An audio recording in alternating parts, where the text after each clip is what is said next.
Asilimia kubwa ya vitu ambavyo unavyoombea siku ya leo, at one point ulishawahi kuvimiliki, wala sio kwamba ni vitu vigeni katika maisha yako. Kuna wakati uliwahi kumiliki afya, lakini sasa hivi afya haiko vizuri tena. Kuna wakati uliwahi kumiliki fursa, uliwahi kupata opportunity mahali fulani, lakini sasa hivi ule mlango umefungwa tena. Kuna wakati uliwahi kumiliki uchumi wako, lakini sasa hivi haufanyi vizuri katika uchumi. Kuna wakati uliwahi kumiliki mahusiano, inawezekana haikufika katika ndoa, lakini sasa hivi ile nafasi imechukuliwa. Nataka nikwambie kitu kimoja. Yupo Mungu ambaye anaweza kurejesha vile vitu ambavyo viliibiwa katika maisha yako. Yuko Mungu ambaye anaweza kurejesha zile hazina za thamani ambazo zilichukuliwa kwako. Listen, Mungu wakati anamuumba mwanadamu, Biblia inasema alipomuumba alimwambia zaa, ukaongezeke, ukamiliki, ukatawale. Lakini unakuta unashindwa kutawala afya, unashindwa kutawala uchumi, unashindwa kutawala kwenye maeneo ya maisha yako. It means umetolewa kwenye nafasi yako ya utawala, umetolewa kwenye nafasi yako ya umiliki. Tarehe 11 mwezi wa 4, namaanisha Jumamosi hii,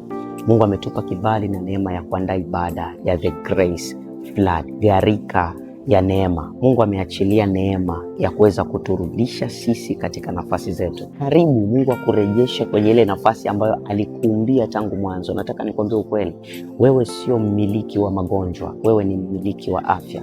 Wewe sio mmiliki wa umaskini, wewe ni mmiliki wa mafanikio. Biblia inasema, mpenzi, naomba ufanikiwe kama roho yako inavyofanikiwa. Ni shauku ya Mungu kukuona wewe unafanikiwa. Ni shauku ya Mungu kukuona wewe unakaa katika afya nzuri. Chochote kile ambacho adui amekipanda katika maisha yako, Biblia inasema pando lolote ambalo Baba wa mbinguni hajalipanda litang'olewa. Jumamosi iko gharika ya neema, iko nafasi nyingine ambayo Mungu anataka kukupa katika maisha yako.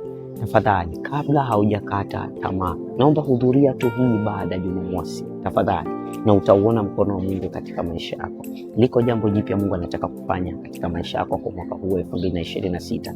Haujachelewa bado. Na kipimo cha kujua kwamba Mungu anakupenda, ameruhusu ibada hii iandaliwe, ameruhusu ibada hii ifanyike, na ameruhusu pia usikie hili tangazo ili usiweze kukosa hiyo ibada.